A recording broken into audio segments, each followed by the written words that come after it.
Imagine that you've had a stressful day. You've dealt with deadlines, demanding clients, unexpected problems. You walk through the door at home, exhausted, and immediately a family member makes some offhand comment or asks you to do something that rubs you just a little bit the wrong way. Your heart races, your pulse goes up, your breathing increases, you start to sweat, your hands get clammy, and without even thinking, you snap back at them. Does that sound familiar? Yeah, that's what happens. That's what happens. If that sounds familiar, this is an example of how our emotions can get the better of us. This is what we sometimes call hijacking of the amygdala. In that split second, you weren't thinking about the long-term consequences. You weren't thinking about what was going to happen after you snapped. You know, weren't going thinking about the relationship or even what was going to happen inside you. You were reacting. You were reacting without pausing, without processing, and without picking a healthy response. Hey, if you're new to me, I'm Dr. Dwain Woode. That's what we're talking about today. That's Wood with an E. The E stands for endocrinology. Here on the channel, I educate, I empower, and I encourage you to take charge of your health and your life, avoid complications, and go to the next level. And in this year, new year, new you, I'm talking to adults with type 2 diabetes who want to reverse their diabetes, who want to put their diabetes in remission, get off of diabetes medications, and improve their metabolic health. If you're new to me as well, go ahead and put new in the comments because we'd love to welcome you with a hand clap and some music. And let you know that I'm happy to be here with you. Happy that you are here. If you have questions, go ahead and put those in the chat, in the comments as well. Hey. So we're talking about reversing diabetes.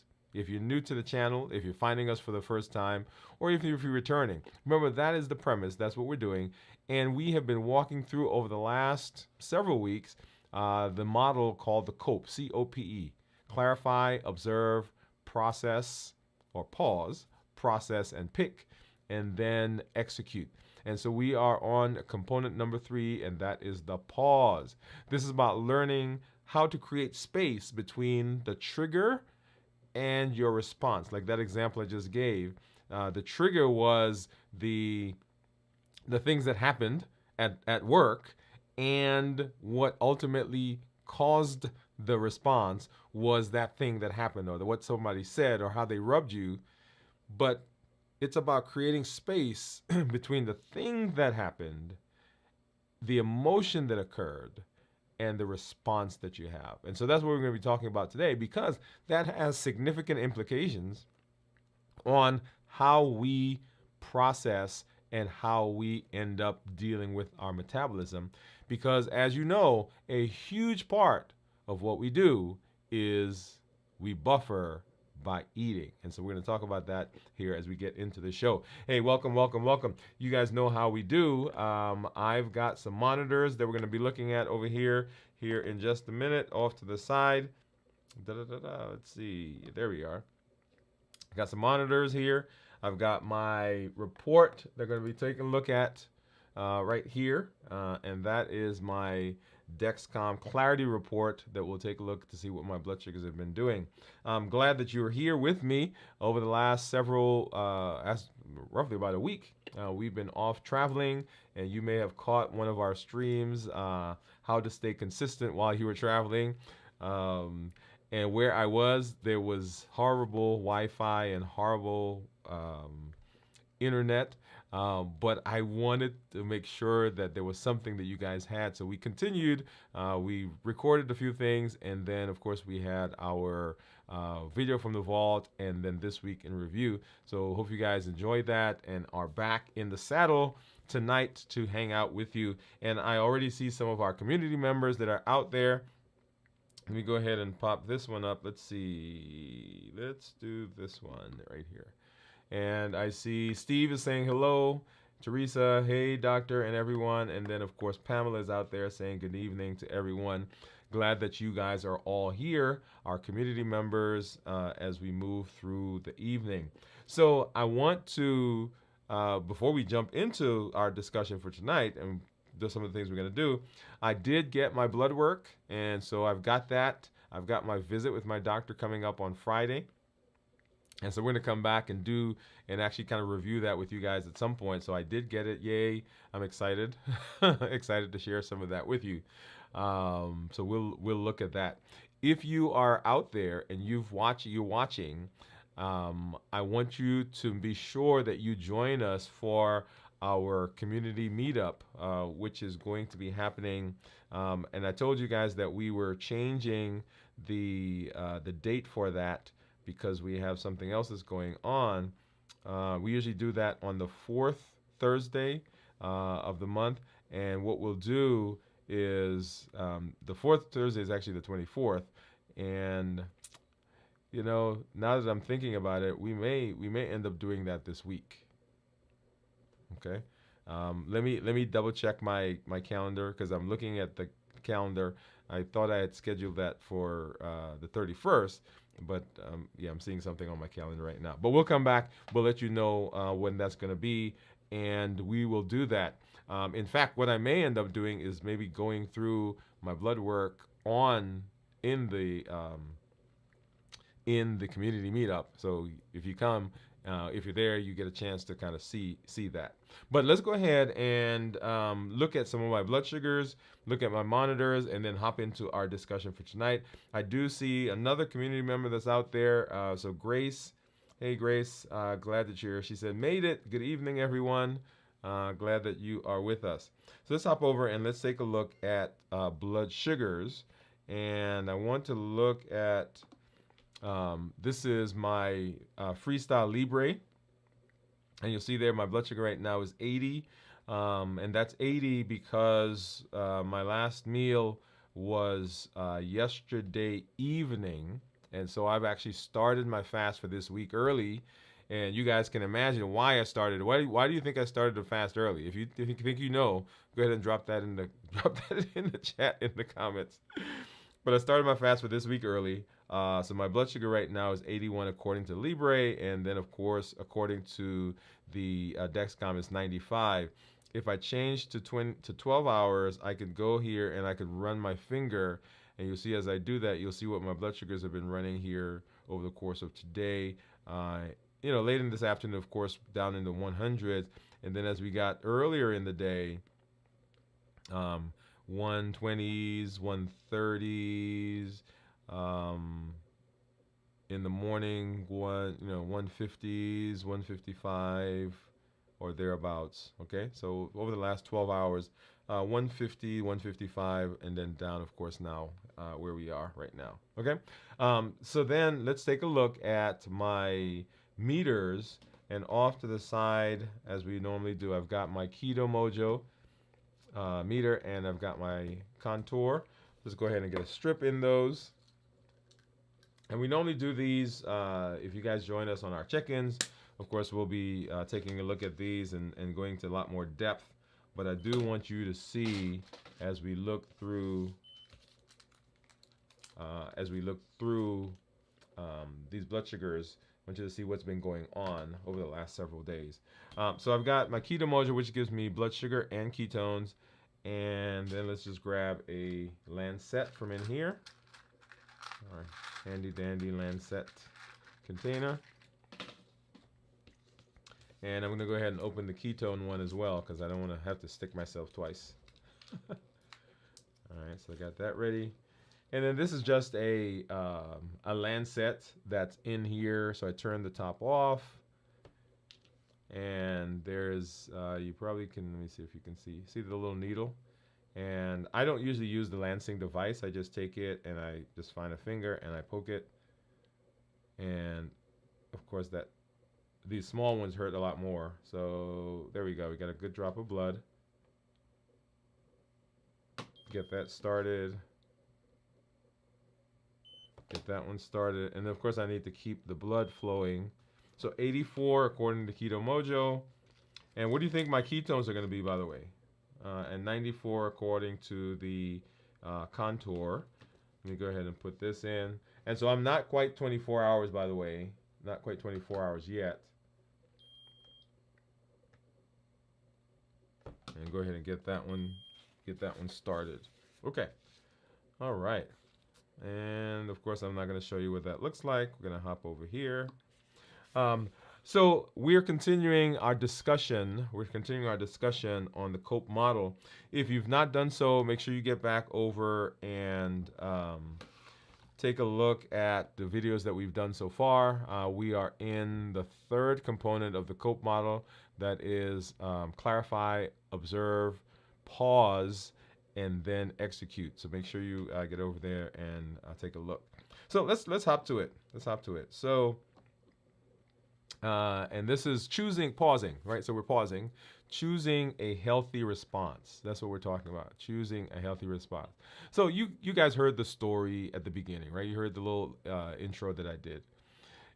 If you joined me last time, we talked about the observe step, and the observe step was understanding how triggers affected our bodies. And today we're taking that even further in understanding not just how it affects our bodies, but what are we going to do as a result, or how do we move past, how do we move on, how do we pick something that we're going to be doing in terms of responding. Okay, so when we talk about the pause, we're talking about how do we move from that quick reaction that you heard in the story that I started with to a point where we are now processing. Why is that important? It's important because often the things that we do in this space, and remember what we're talking about. We're talking about diabetes. We're talking about how do we reverse diabetes. Often the things that we do have to do with the response that we're having as a result of a trigger. And we've spent time here talking about triggers. We know the HEAT model: habits, emotions, access, and taste. Those emotions that come through, those emotions that are there, are a huge part of the trigger. And so one of the conversations I have in the office often with people, particularly in this era, of GLPs, right? Those are the GLP-1 receptor agonists. Those are the medications that are being used for weight and also for blood sugar. The conversation I have with them often is that in the process of using the medication, what are we learning so that if something happens, that is, the insurance company says they're no longer paying for your medication, or you begin having side effects of the medication, we've got to stop the medication, or you're not able to afford the medications anymore. What are we learning in that space that allows us now to be able to pick up where the medication left off and be able to handle this in a successful manner? Right? So I want you to hear what I'm saying. Right? People ask me all the time, "Oh, what do you think people should be on GLPs, or do you think that people are taking the easy way out when they're on GLPs?" And my personal thought is this: just like we have cars and bicycles and feet, we have things that help with our health. So people who come to see me in the office, they could walk if they wanted to. Why don't they walk? Are they being lazy because they drive a car? No, it makes it more convenient and it makes it easier. And so the medications that we use in this space are medications that make things simpler for people. But I have to hasten to say that in the process of using the medications, we want to make sure that we're also teaching people what the things are that they need, the tools that they need to be successful along with the medication or without the medication. So I want you to follow that, right? So whether you're on medication or not, then we still want to learn some tools that will enhance, cooperate with, be synergistic with the medications that you're on, that we set you up for the best possibility of success. And so this idea of the COPE model is working along those lines. Remember, we're talking about how do we learn, how do we get tools. What are those tools that we're going to be using? And those tools help us to be successful in the space. And here we're talking specifically about diabetes. How do we reverse diabetes? Okay. All right. Now, having said that, now that I said specifically diabetes, let me hasten to say that if you're out there and you are not diabetic, but you struggle with weight, metabolic disease, polycystic ovarian syndrome, high blood pressure, high cholesterol, fatty liver, all of those are metabolic diseases that will improve with the things that we talk about. Because remember, diabetes is the prototypic metabolic disease, but all the others that are associated with it also get better if you follow the model that we're talking about. Right? So we're talking about the C.O.P.E model. So we're pausing, we're processing, and we are picking, right? So pause, process, and pick. Choosing a healthy response using the C.O.P.E model. That's what we're dealing with. That's where we're heading. Okay. So let's talk a little bit about the science behind emotional overload. So the amygdala is a part of the brain that is the emotional center. It is responsible for processing fear, anger, and other intense emotions. It's kind of like seeing that tiger, right? So you're walking down the street or you're out somewhere and you see the tiger, and immediately the amygdala says, hey, I got to run. Right? That's what it wants to do.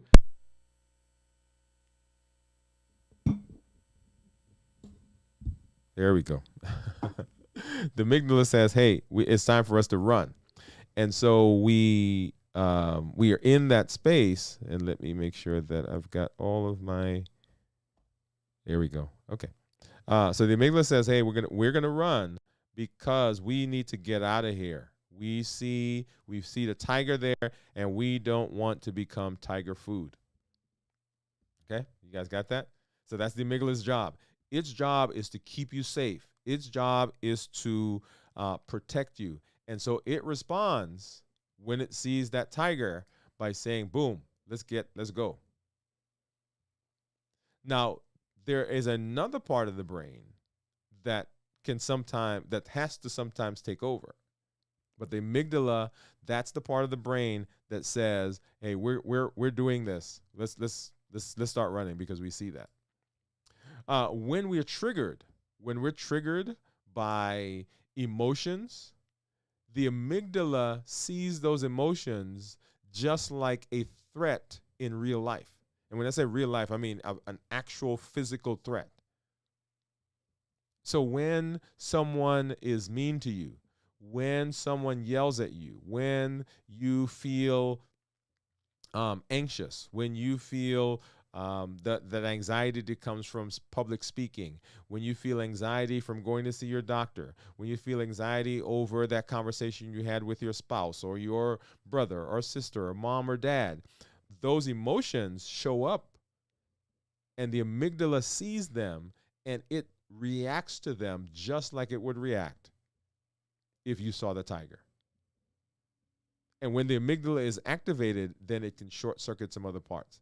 The prefrontal cortex, on the other hand, is the reasoning part of the brain. It's the thing that modulates everything else. This is responsible for logical thinking and decision making. But the amygdala, when it starts working, it can actually hijack the whole process. And this is called amygdala hijack or hijacking the amygdala. Okay. So let's go back to the idea of the tiger. So you see the tiger and the amygdala says, hey, we're going to run. Right. So we're getting ready to run.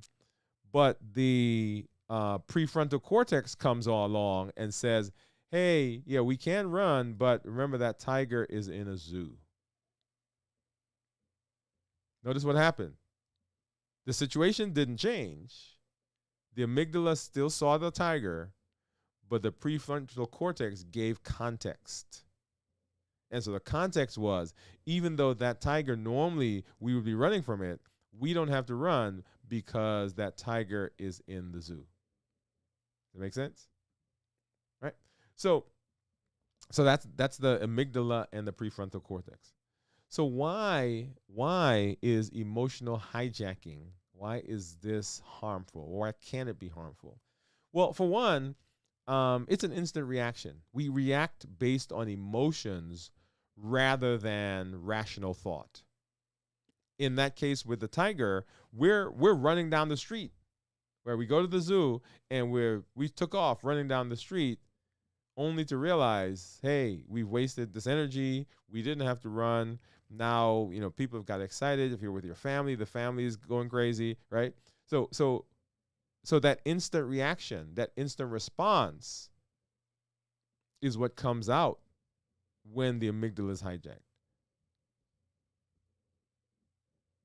The other reason why hijacking is harmful is because we lose control, right? Because we can't consider the long-term consequences. Have you ever heard people say, well, I just gave him a piece of my mind? Yeah. And that usually means they just said what they wanted without thinking of the consequences.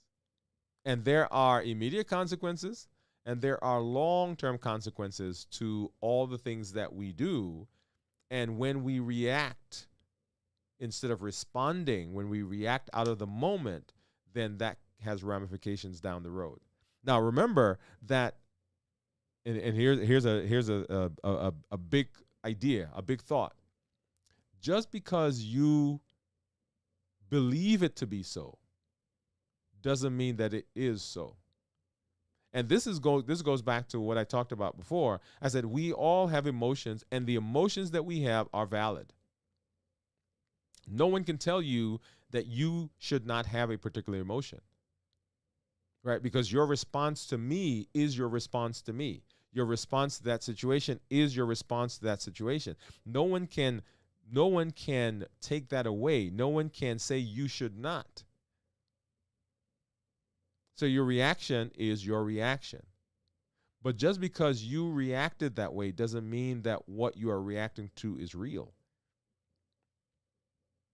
The fact that you think he doesn't like you doesn't mean that he doesn't like you. The fact that you thought that what your boss said to you was a criticism, right, a personal criticism, doesn't mean it was. Or the fact that you think that the boss doesn't like your report, or you can't succeed, or you're never going to pass that exam, or you're never going to lose weight, or your blood sugars will never get better, that does not mean that that's reality. And so when we are in the space where our amygdala is hijacked, the harmful part of that is that we lose control and we begin thinking in a way and responding and behaving in a way that is not true.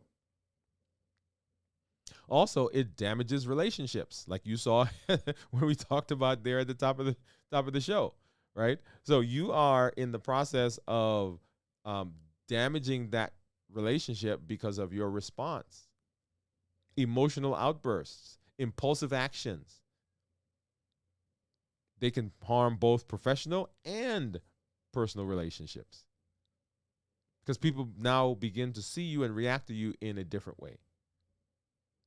And then, of course, there are health impacts or health implications. So stress-related behaviors like emotional eating can impact both mental and physical health. So down the road, the response that you had here and the response that you're developing and the way you have of dealing with things now have implications down the road. Because if every time you get stressed, you eat, every time you get stressed, you go out and you get ice cream, every time you get stressed, you stay up late, every time you get stressed, you get into alcohol or use some substance, down the road, guess what? That's going to have some implications. And so the reason that we are dealing with the C.O.P.E model, specifically in this space, is it is a way to begin dealing with the things that go on in our lives, those emotions, those triggers, so that we can have another tool as we work on reversing our diabetes, right? So why are they harmful? So what we want to do is we want to build a path. So the C.O.P.E model helps us break the cycle of emotional hijacking with steps that allow the prefrontal cortex to regain control. Right? So that's what we want to happen. We want the guy who thinks, the part of the brain that's thinking, we want it to take over, and we want it to regulate what we do. And we want to be able to do that. Once again, in this space, we're talking about diabetes. We want help to do what we need to do without resorting to buffering behaviors like food. All right. So why is pausing? Why is so the goal? So you got that, right? So that's the goal of the C.O.P.E model. So why is pausing so important? Well, pausing is important because it creates space between the trigger and your response. Sometimes they happen in so close proximity to each other that we believe that the trigger and our response and us are the same thing. Right? We believe that emotion is us. Well, that's just who I am. That thing caused me to just, what do they say? Just reveal myself. Well, no, the response that you have is different from the emotion that you have, which is different from the trigger. And so what happens when we pause is we're creating space between us and the trigger. It allows the prefrontal cortex to re-engage. And it gives us time to think and space to choose. And it helps us with emotional regulation. You know, whenever I think of this idea of pausing, I think about those shows, and you've probably seen these shows where they have some person and they're having some cardiac arrest or something going on, and they grab the paddles and they yell clear, and they go pooh, right? Oh, crank it up, 360 joules, pooh, do it again, do it right, pooh, right? And they're shocking the person. And most people, when they see that, they believe that what they're doing is they're actually, with the shocks, they're restarting the heart. Right? So people believe that, we got the electricity that's coming through, and when we shock them, what we're doing is restarting the heart. And actually, the very opposite is true. What we're doing is we are actually stopping the heart. Because what's usually going on is that the heart is in some abnormal rhythm. Right? Something in the heart has taken over, and it is the thing now that's regulating how the heart is beating. And so when we stop the heart, what we're hoping is that the guy who is supposed to be regulating the heart takes over. So basically, we're going to stop all the cells and give enough time that we hope that the cell that's supposed to regulate the heart takes back over. And that's what the pause does. The goal of the pause is to put distance, to basically stop the process in its tracks, be able to stop the amygdala and allow the prefrontal cortex, which is supposed to be in charge, to come back and to begin regulating what we do. So that's the goal. We want to halt it and say, okay, now, hey, you go ahead and you take over and do what you're supposed to do. So that's what the pause is supposed to do. It gives you time to think, space to choose, and emotional regulation. All right? So let's talk a little bit about the biological implications of pausing. So when we pause, we activate the parasympathetic nervous system. There are two major systems. It is the parasympathetic and the sympathetic. The sympathetic is that fight or flight. That is, hey, I see a tiger, let's go, right? That's the sympathetic. That is the heart rate's going up, the breathing's getting faster, blood is pumping faster. All of that has to do with the sympathetic nervous system. And the body changes in response to the sympathetic nervous system. That's why you see the tiger, and as soon as you see that tiger, the brain or the eyes There's a signal that goes to the brain, and the brain activates the amygdala, right? The amygdala takes over, and the amygdala has these automatic things that it does. It's kind of like, actually, I just thought about this right here on the show. Do you guys remember? I'm a Star Trek fan, by the way. I like everything sci-fi. But if you go back and you look at the original Star Trek, right? They have these red alerts, right? Or if you listen to them, everybody talks about red alerts. But the red alert came from somewhere. And if you go back and look at some of the shows that they've done that gives you the backstory, what happened was, what used to happen is that whenever they encountered an enemy, they would have to go around the ship and turn on the shield, power up the phaser, power up the torpedoes, power up this, get communications in a certain way, send off communications to Starfleet, right? So they have to go around and they have to do all those things manually. And one day somebody says, why don't we just have a button so that when we hit the button, it automatically does all that stuff for us. And that's how the whole red alert thing came about, right? So when they hit red alert happens and all of those systems get activated. And so in the body, that's what happens with the amygdala. It sees a tiger and it takes over, and all of the signals, all of the systems get activated. The heart rate goes up, the eyes dilate, depending on what's going on, right? The muscles begin to get tense. We maybe clench our fist. Our breathing improves or goes up because we want to get more air. So all those are sympathetic.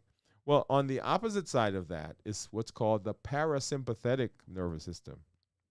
And the parasympathetic nervous system is the system for calm. It relaxes things. Where the sympathetic activates the muscles, the parasympathetic relaxes the muscles.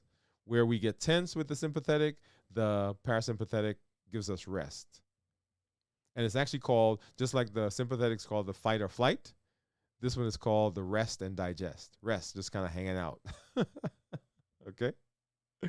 So that's the parasympathetic. So when we pause, what we're doing is we are activating this system, and this system gives us that relaxation, the calming of the muscles, slowing of the heart rate, decreasing the breathing, right? All of those things happen. This reduces the production of those hormones, cortisol and epinephrine. Because remember, those are the guys that are out with stress, with the fight or flight. And the parasympathetic says, hey, no, we don't need that. So by pausing, what you're doing is you're slowing your breathing, you're lowering your heart rate, you're lowering your blood pressure, and this helps your body to exit that heightened state that, okay, I've got to go, right? The body now begins to exit that. And it takes over from the amygdala. Or I shouldn't say it takes over, it regulates the amygdala. Because the amygdala is, by the way, let me say this, and I don't want you to walk away with an idea that the amygdala is a bad part of the body. The amygdala is doing its job. Because when you do need to run from that tiger, by God, you better run. If you need to respond to some kind of threat, the amygdala is right there, and its job is to do that for you. Right? So it's not a bad thing. But what we want to do is in those situations when we are not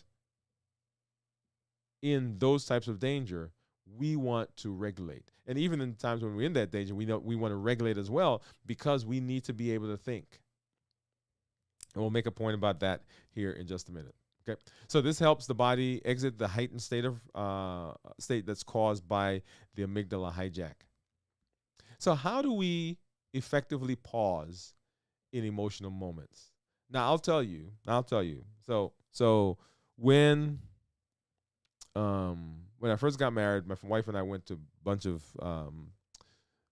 seminars, right? Went to a bunch of marital seminars, and they would teach us all these different mechanisms. And if you're out there, if you've been married, if you ever went to counseling, if you ever did premarital counseling, if you ever do something at your church or even the community center, they're always talking about these things, right?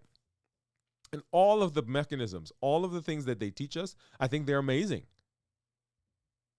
I think they work. I think they give good tools.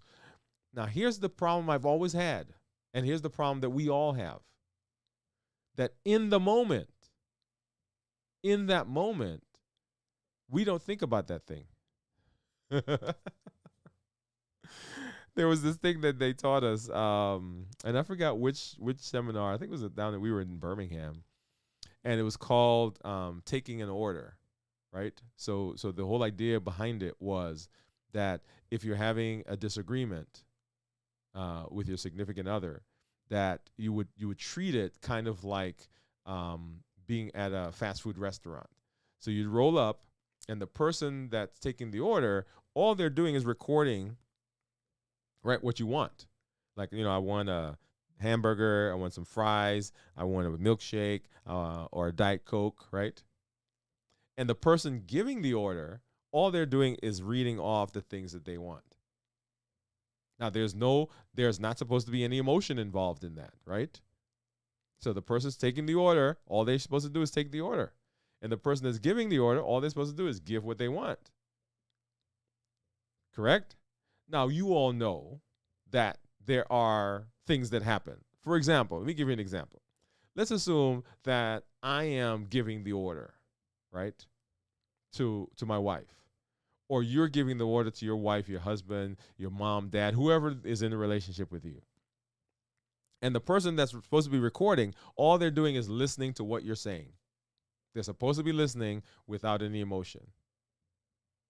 But you say something, you're like, well, I would like you to, pick up your clothes off the floor. I'm using that as an example. Okay?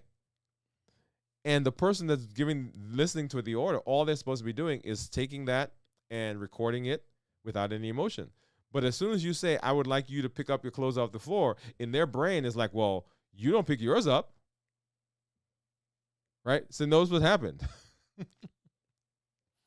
Right? The comment short-circuited, right? Short-circuited the process. And so the ability to pause is a very crucial aspect of what happens in all of these models. And so we're actually going to come back after we complete the C.O.P.E model.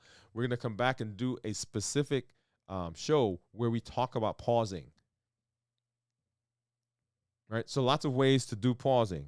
So one, take a deep breath. Right? Slow, deep breaths calm the nervous system.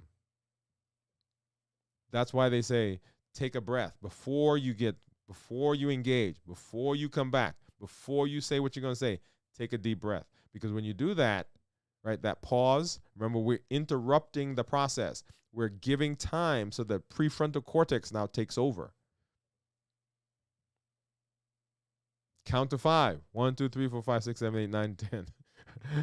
Now, if you're really mad, you kind of get through those 5 in quick order, right? 1, 2, 3, 4, 5. Because you want to say what you're going to say. But basically what we're doing is we're creating space. Creating space. Ground yourself is another way of doing it. And I love this one because what this one says is that you want to connect to your surroundings. Now, I do this. This is one of my favorite ones. This is one I use a lot. When I'm having a conversation, if I'm in a space where it's a difficult conversation, you'll see me maybe holding on to the desk or touching the desk because what am I doing? I'm grounding myself. Or I'm holding on to a pen. I'm grounding myself.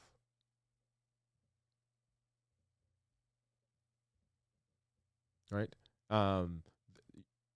Anyway, you guys get the idea. Because there's a physical thing now. Next thing you can do is you can step away. Physically remove yourself from the situation, if possible. Physically remove yourself. And then remind yourself of the bigger picture. Ask, is this reaction, what I'm about to do, aligned with my long-term goals? So it may feel good in the moment, but does it align with my long-term goals? Now, where does that come into play for us? All right, here it is. Here it is. Here it is.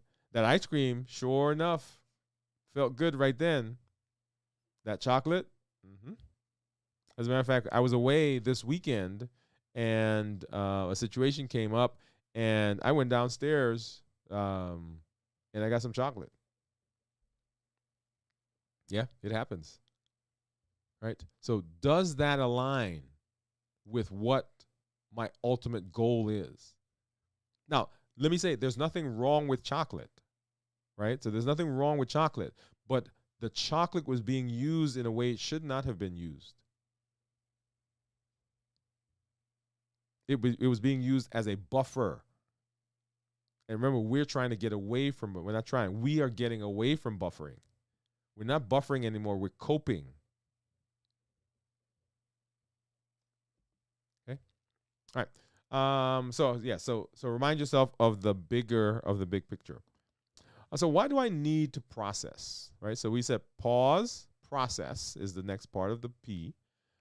Processing is shining the light on your emotions. Right. Opens it up to the light of day. So instead of letting them control you, and people say this all the time, I can't control myself. Right? That she's going to get a piece of my mind. I'm just going to say what I'm going to say. Like I'm going to say it. When I'm going to say it. So what you're doing is you're taking the time to understand what's going on. You're taking the time to understand the emotional reaction. We're taking the time to understand what's really happening, because often our first emotional reaction is not the most accurate. That's kind of like somebody stepping on your toe, and you turn around, you're like, because you think they deliberately did it, but actually someone else pushed them and they accidentally stepped on your toe. Now, your toe still got stepped on. That didn't change. But your understanding is not necessarily true. So you might feel angry, but underneath that anger, maybe you're actually feeling hurt or scared.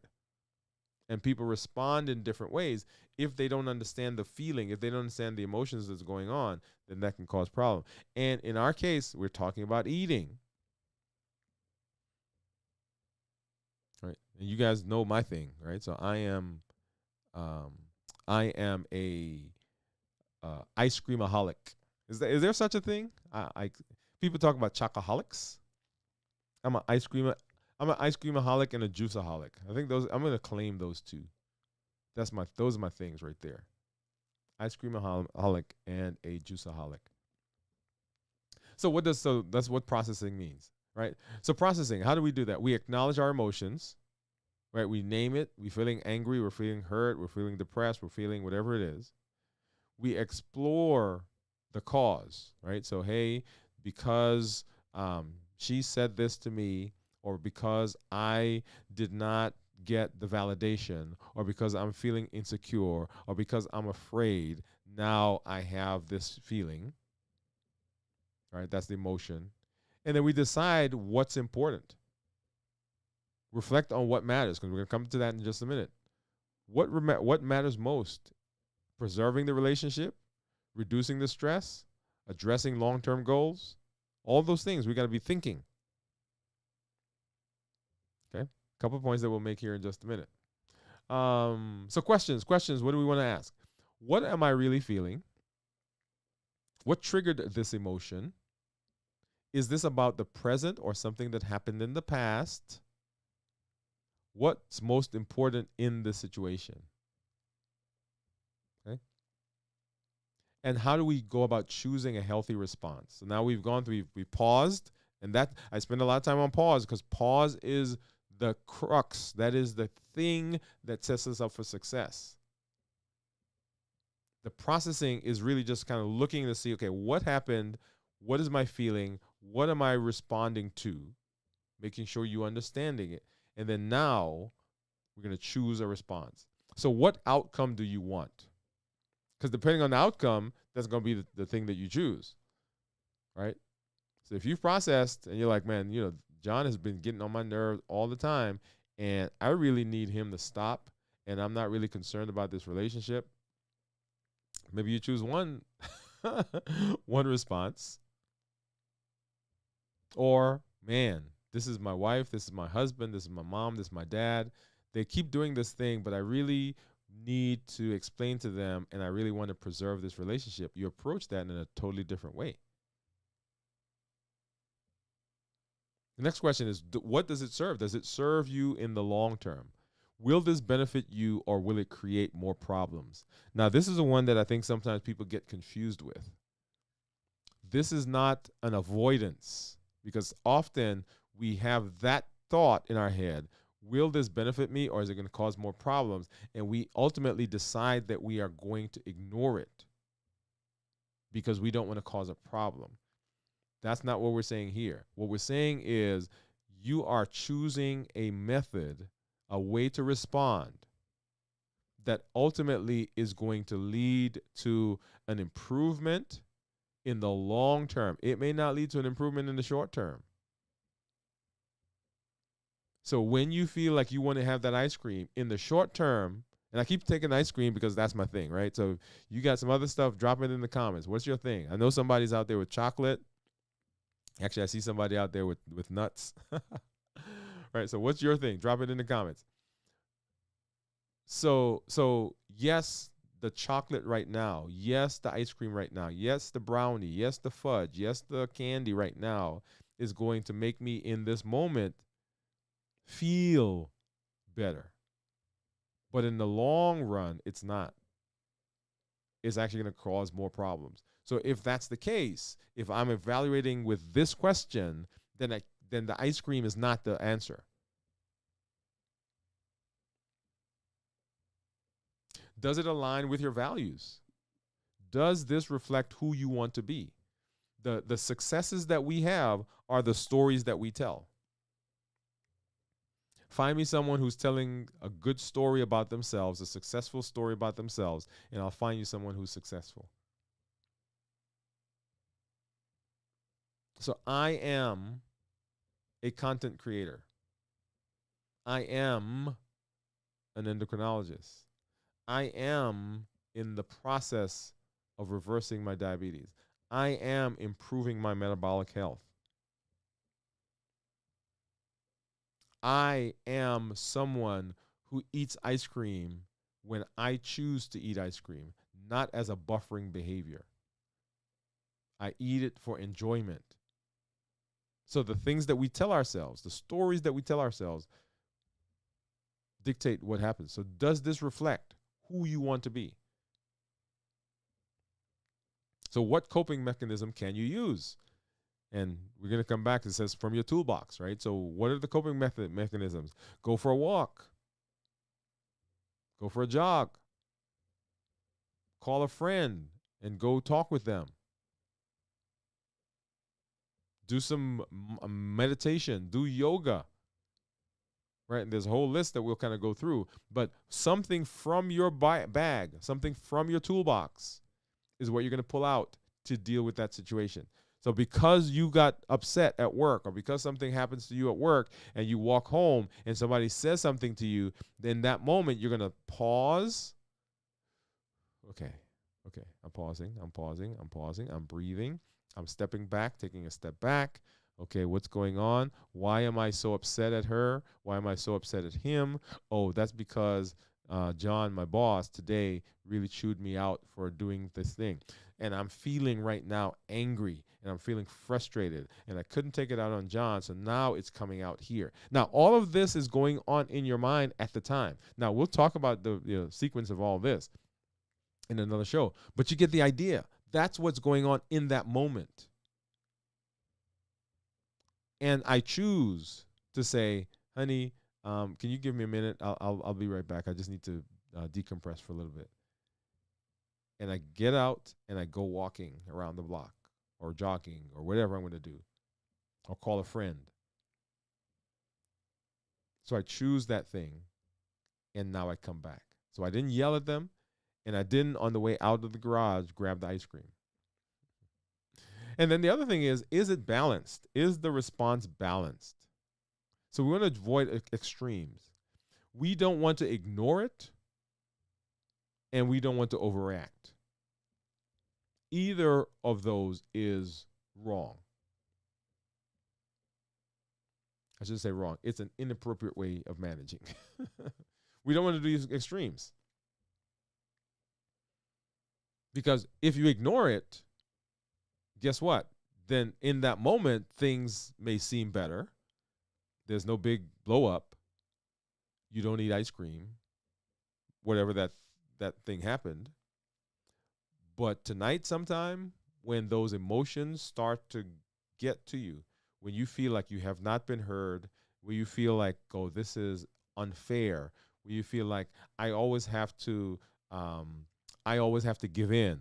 I always am the one who is trying to improve the relationship. I'm always the one at work who's picking up the extra job or the extra work when other people are slacking.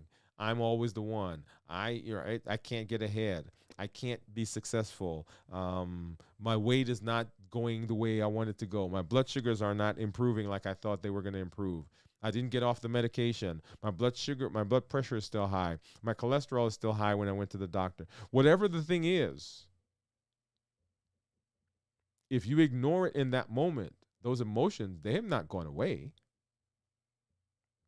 They're coming out.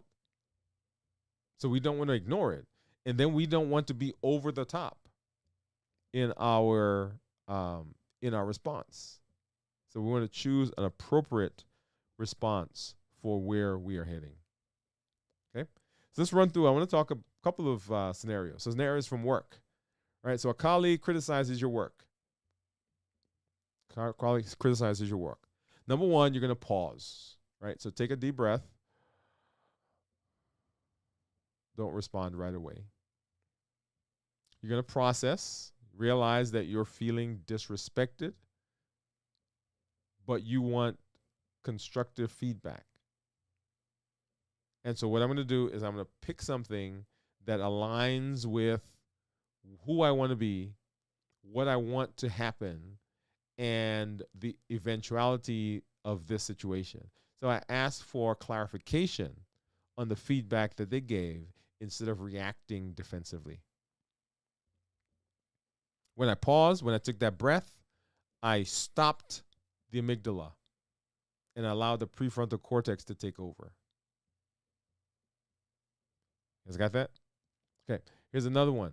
So a family situation, right? You have a disagreement with a family member, right? A conversation with a family member is getting heated. And so just like I said before, you pause and step away. Say, hey, excuse me, I need to step away for a minute. And I calm down. I process. I recognize that I feel unheard and disrespected, right? They weren't listening to me. We were talking, and they just kept trying to make their own point. And so that's what I'm feeling. I'm feeling unheard. And so what I'm going to pick is something that aligns with who I want to be, what result I want from this situation. Yeah, I'm going to say, hey, I need to tell you something. I need you to listen to me and express your feelings calmly instead of escalating the argument. And how about food? You know, we can't get away without food, right? So food after a stressful day. So you're hungry. You're not hungry, but you find yourself reaching for snacks after a tough day. Grabbing it. And you take a deep breath, right? Because remember, we've already gone through the clarify. We've gone through the observe. Now we're in the pause, process, and pick. Right? So take a deep breath, and you pause before eating it, and you realize that you're feeling stressed. You're feeling overwhelmed. You're actually not hungry. And so what you pick is, okay, what am I going to do that aligns with who I want to be, aligns with what the result is I want, and not use food as a buffering behavior. So I go for a walk, or I practice some grounding techniques to manage my stress. And we'll talk more about grounding techniques in another show.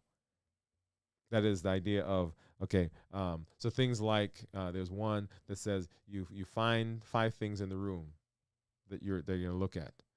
Okay, I see a chair, I see a window, I see a lamp, I see a telephone, I see a box. And I'm going to listen for 5 sounds. Okay, I hear the computer going right now. I can hear my voice in the headphones. I can hear the air conditioning. Right, if you're outside, maybe you hear a bird. I can hear my family talking outside the door. Right? So you're grounding yourself to something physical, something that's here. And to choose the response that aligns with the long-term goals that I have. Yep. So that's what we do. That's what we do.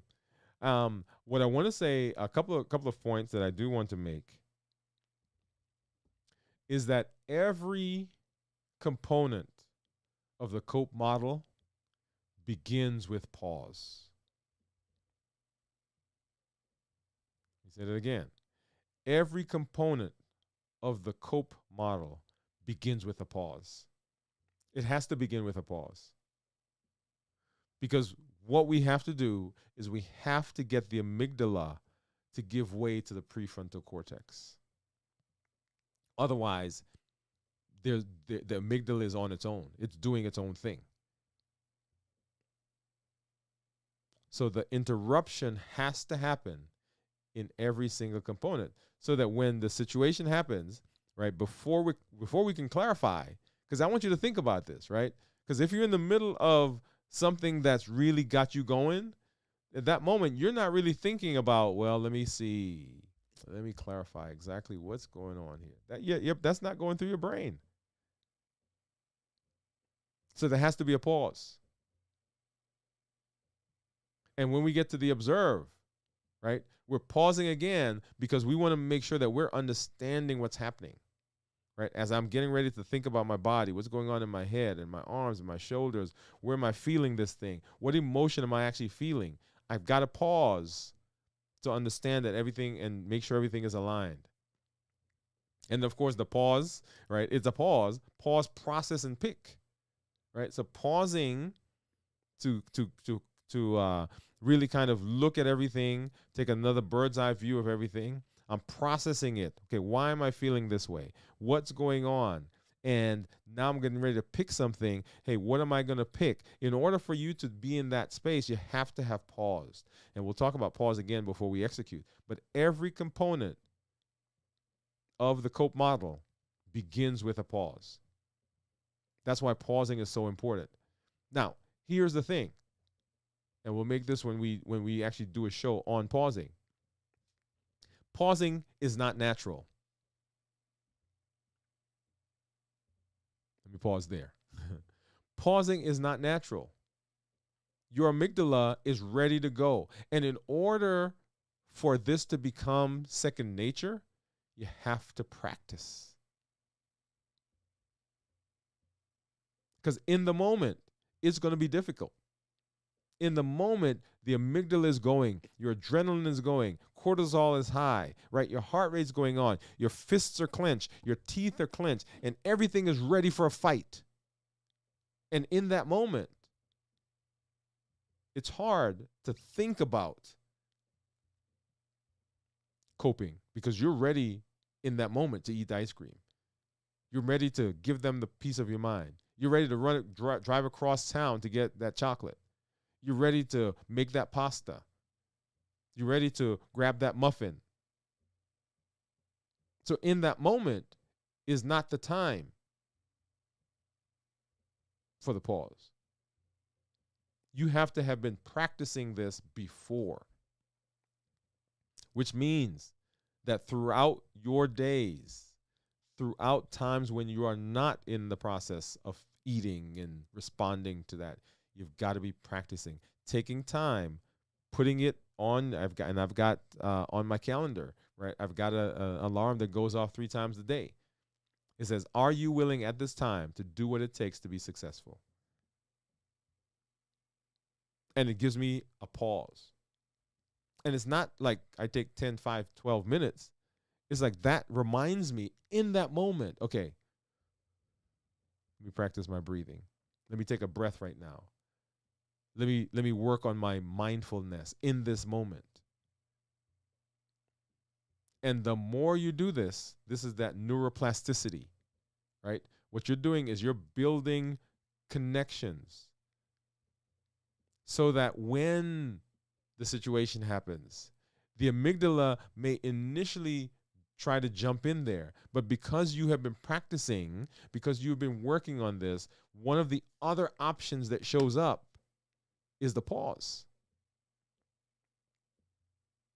And when you pause, when you can pause, the prefrontal cortex covers the amygdala and it begins to regulate it. So, what I want you to do is I want you to be practicing. So, in your day, I want you to set some alarms and I want you to pick two techniques. One, I want you to breathe, the deep breathing. So you inhale for 4 seconds, hold it for 2, and you breathe out for 4 seconds. And you do that 3 or 4 times. Inhale, hold it, and exhale. Inhale, hold it, and exhale. Okay, so that's one. And the other one is I want you to practice one of the grounding techniques. And the grounding techniques is where you just, in your environment, right, find 5 things that you're going to focus on. And I'm not talking about focus and staring and staying there for 10 minutes, right? 5 things. What am I going to focus on? One, I'm going to focus on my monitor that I'm looking at. I'm going to focus on my phone. I'm going to focus on that light that's above my head. I'm going to focus on this mic. I'm going to focus on this watch, right? 5 things. Because what you're doing is you're taking your mind off of the emotion and you're forcing it to have to delineate. You're forcing it to have to connect with something. And then I'm going to listen for 5 sounds in my environment. The air conditioning, the hard drive that's running, the computer that's humming, right? Whatever it is. So grounding exercise. Because as you are working to learn the C.O.P.E model, you got to practice. Because if you don't practice, the pause, which is the most important part of the whole process, because the pause is what gets you into the ability to be able to go through the process, go through the components. The pause doesn't work if you are not practicing. I want you to hear me. So we're setting ourselves up for success. Of the tools that we have access to, and I've told you that I think that that fasting is one of the most powerful. The other, or one of the others, is the C.O.P.E model. And in the C.O.P.E model, probably the most powerful part of it is the pause. So you hear me talk about not some people say that I'm a fasting fanatic. Yes, I'm a fasting fanatic. But you'll hear me start talking about C.O.P.E. C.O.P.E I'm a fanatic about coping. Because it is where we lose ourselves so often. And so if we can understand our triggers, right? We can come back to that, the heat model, and understand how to cope, how to learn how to cope, then we set ourselves up for success. All right. All right. So I want to throw something else in here really quickly before we end. So one of the things that I've not done over the course of the last several shows, we used to do the thought of the day. And yesterday something happened to me, and I thought I would throw that thought of the day back in. And we're going to do that. So let's do that right now.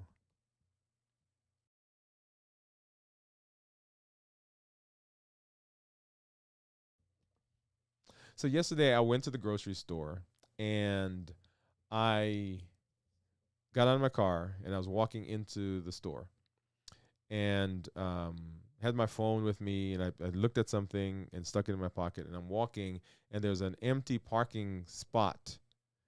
and I'm walking across the parking spot to go to the store, and a truck, one of these big pickup, not one of the small pickup trucks, like a huge one, began pulling into the parking spot. And as I'm walking across it, right, the truck is coming to me and it's not stopping. And it got to the point where I literally was able to reach out. That's how close it was to me. And I started banging on the head of the on the fender because it wasn't stopping. And I was upset. And I walked around to talk to the driver. And there was a guy in there, and he said to me, he said, "Man, I'm so sorry." He said, "I didn't see you." He said, "I turned the corner, and the sun came into my eyes, and I was pulling in. I didn't know anybody was there." And I'm gonna say to you, as I'm talking to you now, if he had been going just a little faster, or if he had not stopped immediately when I banged on the fender of his on the hood of his truck, then I would have been. I'm not sure what would have happened because, like I said, it was a huge truck. So anyway, so I go into the store, I get all my stuff, and I'm checking out, and so he finds me. So this guy, because he was coming too, and we stood and we talked for a while, and he said, "Man, I'm so sorry that," and he said, this could have been a horrendous day for both of us, and I agreed. So anyway, so I went and I was checking out, and I was getting some stuff for my fast, right? So I was getting my zero sugar tea, and they had, I thought it was buy two get one free, right? That's what they do. Anyway, so I went back and I checked. I was checking the price because the guy at the cash register said, "No, that's not the one." So I went back, and when I came back, all my stuff was in the cart, and the cash register or cashier said, "Oh, this guy came up and he said that he paid for all your stuff, and he said that he's so sorry that he almost hit you." Yeah. And so my thought for today is this. I went to the store, and when I walked into the store, because we had come back from our trip, we went to DC, and I was feeling a little down. I was out of sorts. My schedule had been thrown off. Went there, and like I said, I went, got that chocolate, that buffering. And so I was walking into the store, and my head was somewhere else. But this event reminded me about gratitude. So, of all the things that were going on, all the things that could have been going on, I was grateful that I was able to have those problems because I could have been hurt. I could have been injured. I could not have been here right now.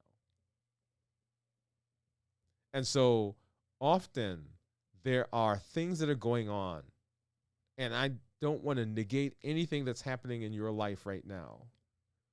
But what I want to encourage you is to find something to be grateful for. Because when we can be grateful in the space that we're in, then the buffering behaviors are not as pronounced. When we're grateful for where we are, for what we have, what we can do, then our buffering decreases.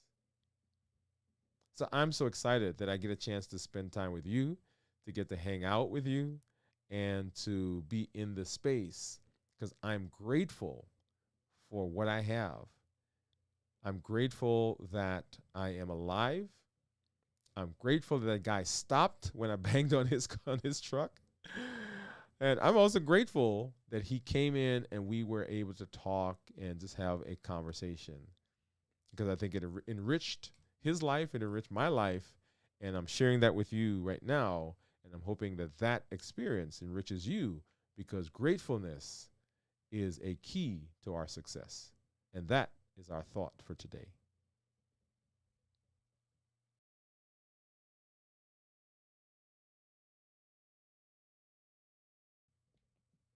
All right, all right. So I do see somebody out there putting up some ketones. So let's go ahead and do that.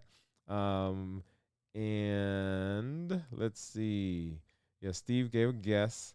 And remember, I am fasting. It's gonna be right at actually, yeah, right at 24 hours. Right at 24 hours now.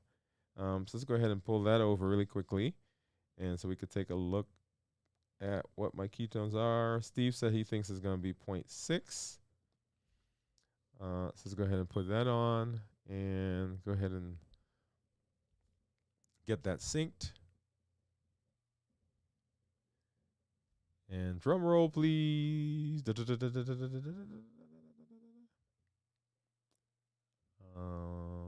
come on, come on. So it's taking its time. Ah, there we go.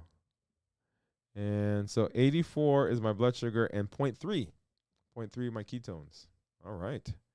So ketones, when we talk about ketones, and we'll go through this again, remember less than 0.5 considered normal, 0.5 to 1.5 considered nutritional, and then above 1.5 is considered therapeutic ketosis. Awesome. All right. Well, I am always, as I say, glad to be here in this space with you as we continue working on this C.O.P.E model, a very powerful tool that we are learning that helps us to set ourselves up for success.